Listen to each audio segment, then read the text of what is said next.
प्रिय विद्यार्थियों, मैं डॉक्टर ज्योति आचार्य।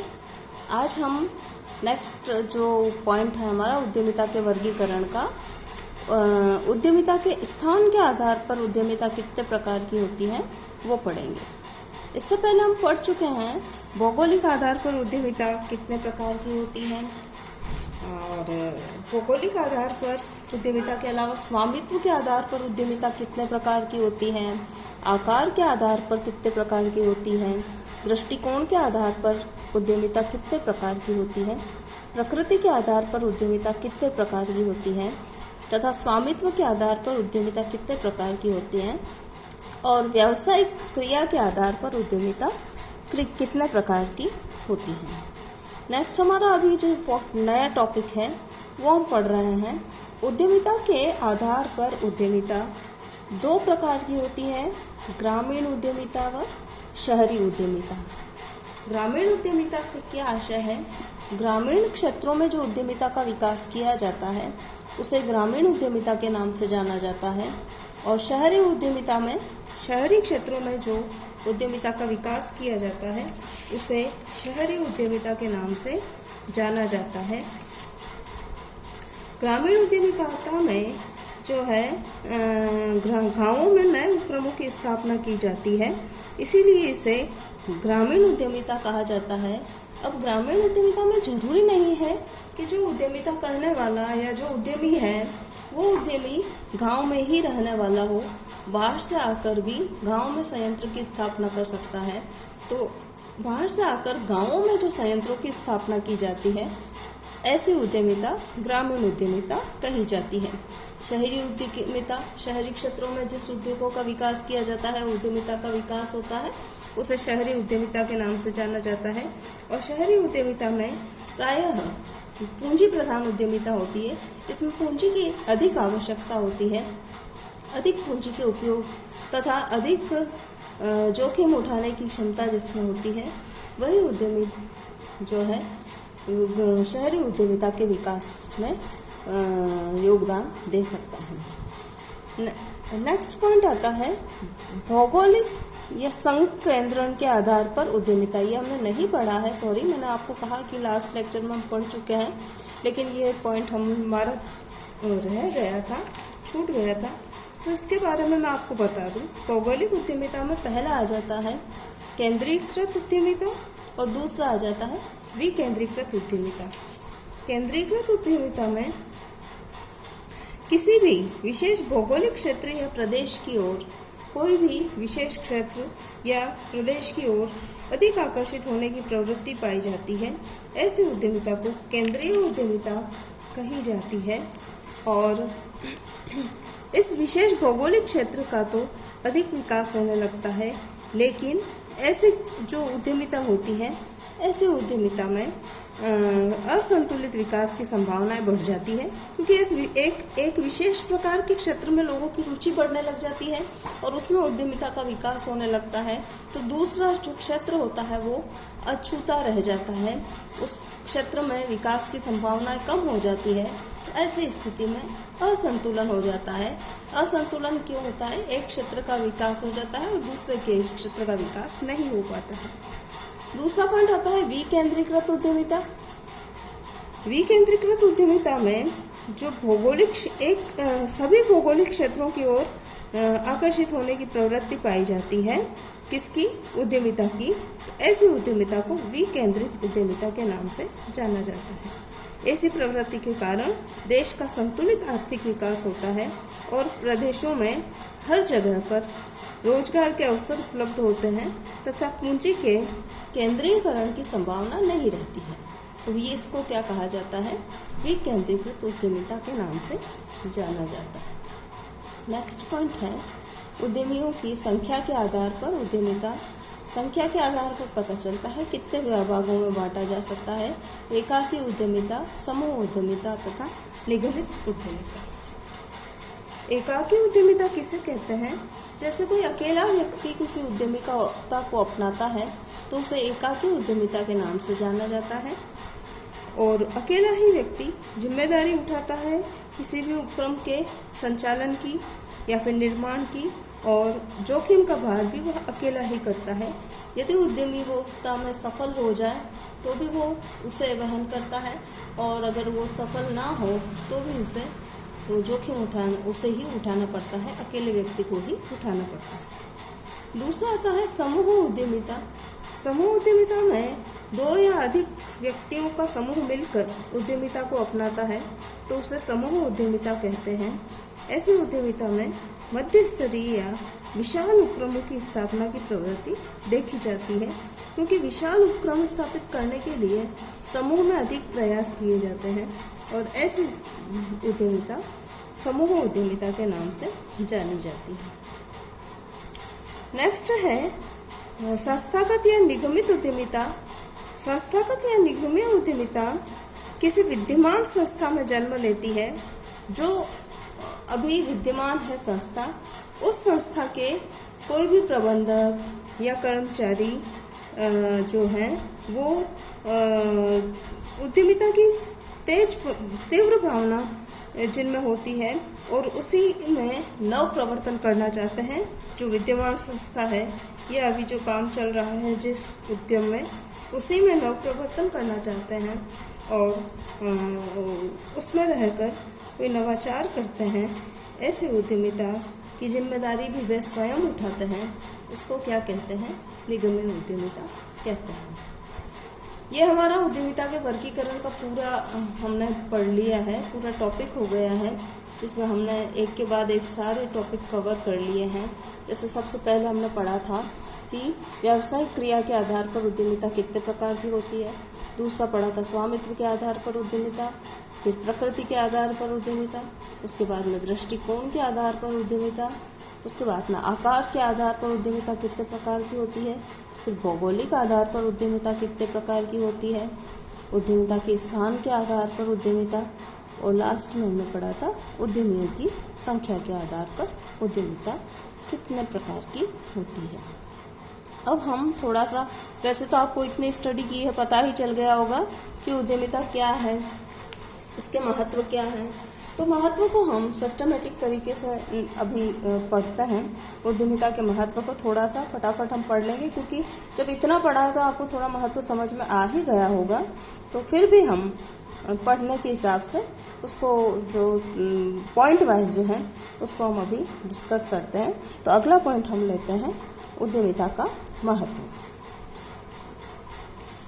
उद्यमिता के महत्व को हम 2 भागों में विभाजित करके इसका अध्ययन करेंगे। पहला है उद्यमियों के लिए महत्व या लाभ या भूमिका। इसको किसी भी तरह से हम कह सकते हैं कि उद्यमियों के लिए यह किस प्रकार से उपयोगी रहेगा या उद्यमिता की क्या भूमिका रहेगी उद्यमियों के लिए। दूसरा पॉइंट आ जाता है राष्ट्रीय अर्थव्यवस्था एवं समाज के लिए किस तरह से यह उपयोगी है या उद्यमिता का क्या महत्व है।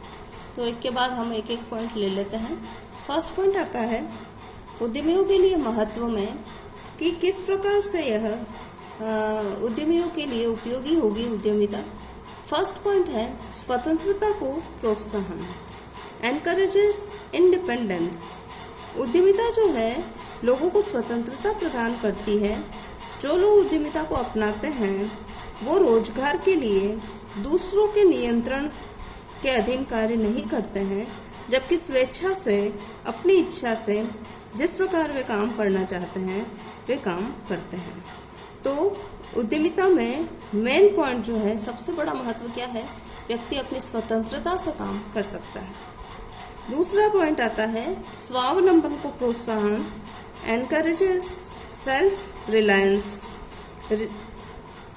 स्वावलंबन जो होता है वो उद्यमिता जो है व्यक्ति को क्या करती है, स्वावलंबी बनाती है।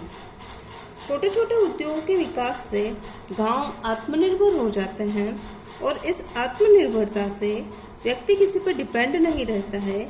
और गांधी जी इसी विचारधारा के पक्षधर थे। और अभी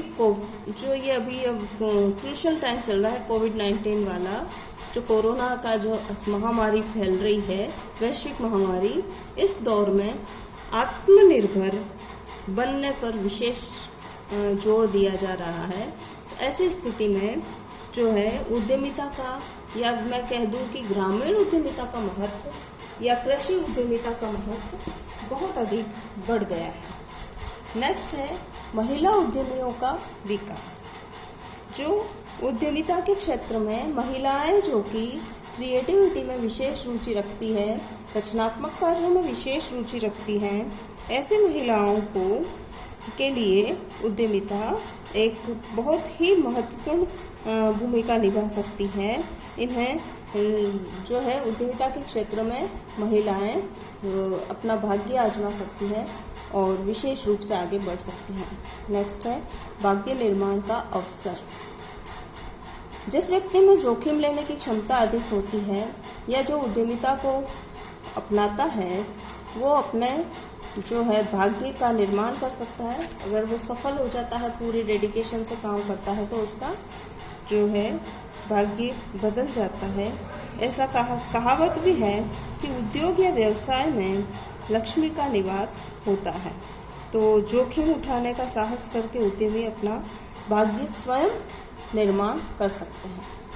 नेक्स्ट, क्षमता के पूर्ण उपयोग का अवसर। जो उसमें क्षमता है वो उद्यमिता में पूरी तरह से लगा सकता है और उसको अपनी क्षमता का बेनिफिट मिलता है। किसको? उद्यमी को। तो उद्यमिता का विशेष महत्व है कि वो उद्यमी अपनी क्षमता का पूरा उपयोग कर सकता है। नेक्स्ट आता है अधिक धन की लालसा की संतुष्टि। जिसे बहुत अधिक धन कमाने का शौक है, वो उद्यमिता के क्षेत्र में रात दिन मेहनत करके बहुत अधिक धन कमा सकता है। नेक्स्ट आता है रुचि एवं शौक को पूरा करने का अवसर। अगर व्यक्तियों का कोई भी शौक है, कोई भी शौक से मतलब क्रिएटिविटी में अपना शौक है, तो शौक को इसके माध्यम से, उद्यमिता के माध्यम से पूरा कर सकता है। वो शौक कुछ भी हो सकते हैं। जैसे मान लीजिए पेंटिंग बनाने का शौक है किसी का मूर्तियाँ बनाने का शौक है, किसी का शिल्पकला में शौक है, किसी का डेकोर आइटम बनाने का शौक है। तो इन शौक को उद्यमिता के माध्यम से पूरा किया जा सकता है। नेक्स्ट पॉइंट आता है आकांक्षाओं को पूरा करने का अवसर। वो मैंने लिखा नहीं है, भूल गई हूँ, तो आप लिख लें। आकांक्षाओं को पूरा करने का अवसर। जो उसकी महत्वाकांक्षाएं होती हैं, महत्वाकांक्षाएं किस प्रकार की होती है? कई तरह की हो सकती हैं कि हमें दुनिया में नाम कमाना है, मान सम्मान प्राप्त करना है। तो इस तरह की जो आकांक्षाएं हैं उद्यमिता को अपनाकर पूरी की जा सकती हैं। नेक्स्ट पॉइंट आता है कि एक समाज सेवा का अवसर भी मिलता है। देखिए, जिसको समाज सेवा का शौक है तो उद्यमिता को अपनाकर समाज सेवा, जैसे मान लीजिए कहीं पौधे लगाना है या किसी विशेष पक्षकार को शिक्षित करना है या किसी परोपकारी कार्य में योगदान देना है, तो जो उद्योगपति अधिक पैसा कमाएगा तो वो ऐसे सामाजिक कार्यों में भी खर्च करने में रुचि रखेगा। इस तरह से समाज सेवा का अवसर भी उद्यमी को मिल जाता है। नेक्स्ट आता है सेकंड पॉइंट, हम लेते हैं राष्ट्रीय अर्थव्यवस्था एवं समाज के लिए क्या महत्व है। समाज के लिए महत्व, विशेष रूप से उद्यमिता का महत्व है, वो हम एक एक करके पॉइंट पढ़ते हैं। फर्स्ट पॉइंट जो है वो है कि नवीन उपक्रमों की नवाचार को प्रोत्साहन। नवाचार जो है उद्यमिता के विकास में, उद्यमिता के व्यावसायिक जगत में नवाचार के विकास की बहुत भूमिका रहती है। पीटर एफ ड्रकर ने कहा भी है कि नवाचार उद्यमिता एक विशिष्ट उपकरण है। यह वह कार्य है जो संसाधनों में नई दौलत सृजन करने की क्षमता रखता है। नवाचार क्या करता है? जो संसाधनों में दौलत सृजन करने की, मतलब पैसा क्रिएट करने की क्षमता रखता है। दूसरा पॉइंट है नवीन उपक्रमों की स्थापना। जो लोग उद्यमिता को अपनाते हैं वे कोई न कोई नया उपक्रम स्थापित करते हैं, नया व्यवसाय प्रारंभ करते हैं। इस तरह से नवीन उपक्रमों की स्थापना होती है। नवीन उत्पादों की, सेवाओं का उत्पादन। उद्यमिता के कारण ही देश में नए नए उत्पादों की स्थापना, नए नए उत्पाद व सेवाओं का उत्पादन संभव हो पाता है। नेक्स्ट है नवीन उत्पादक तकनीक का विकास। जब नए उत्पादन का विकास कर रहे हैं तो अलग अलग टेक्नोलॉजी का भी विकास होता है। नए बाजारों का विकास, नए बाजार, क्योंकि उत्पादित माल को नए बाजारों में जो है लॉन्च किया जाता है। नवीन उत्पादों को नए बाजारों से नए बाजारों का विकास भी होता है। विद्यमान उपक्रमों का विकास, जैसे जैसे नए उपक्रमों की स्थापना की जाती है उसी के साथ में विद्यमान जो उपक्रम होते हैं उनका भी विकास होता जाता है, क्योंकि विद्यमान उपक्रमों में की उद्यमिता के परिणाम स्वरूप ही उसमें नए नए उत्पादों का निर्माण किया जाता है। नेक्स्ट पॉइंट है रोजगार के अवसरों में योगदान। स्पष्ट है कि जैसे जैसे उद्यमिता बढ़ेगी रोजगार बढ़ेगा। नेक्स्ट पॉइंट है अंतर्राष्ट्रीय व्यवसाय को प्रोत्साहन। जैसे उद्यमिता ऐसी एक कह सकते हैं कि प्रयास है या विकास है जो अंतर्राष्ट्रीय क्षेत्रों में अपनी अलग पहचान बनाती है, और अंतर्राष्ट्रीय क्षेत्रों में अगर किसी उत्पादन का डिमांड बढ़ती है तो उद्यमिता के क्षेत्र में अंतर्राष्ट्रीय व्यवसाय को भी प्रोत्साहन मिलता है। पूंजी निर्माण को प्रोत्साहन, जैसे जैसे उद्यमिता बढ़ती है पूंजी बढ़ती जाती है, काम बढ़ता जाता है और उत्पादन बढ़ता जाता है, जिससे पूंजी निर्माण को प्रोत्साहन मिलता है। आर्थिक सत्ता का विकेंद्रीकरण। उद्यमिता जब भौगोलिक क्षेत्रों में अलग अलग क्षेत्रों में अपनाई जाती है तो एक ही जगह पर केंद्रीकृत होकर नहीं रह जाती है सत्ता, उसका विकेंद्रीकरण हो जाता है। राजकीय नीतियों एवं योजनाओं में के क्रियान्वयन में योगदान। जब राजकीय नीतियां बनाई जाती हैं तो उद्यमिता का उसमें विशेष योगदान होता है। जो लोग उद्यमिता में रुचि रखते हैं वो राजकीय नीतियों एवं योजनाओं का क्रियान्वयन कर सकते हैं। संसाधनों का सदुपयोग। उद्यमिता का मुख्य कार्य ही यही है कि जो उपलब्ध संसाधन है उनका सदुपयोग किया जाए। आर्थिक विकास में योगदान। देश के उद्यमिता के माध्यम से देश के आर्थिक विकास में योगदान किया जा सकता है। ये हो गया उद्यमिता के लाभ एवं महत्व। उम्मीद करती हूँ ये पॉइंट्स आपको समझ में आए होंगे। नेक्स्ट लेक्चर में हम अगला टॉपिक पढ़ेंगे। तब तक के लिए थैंक यू।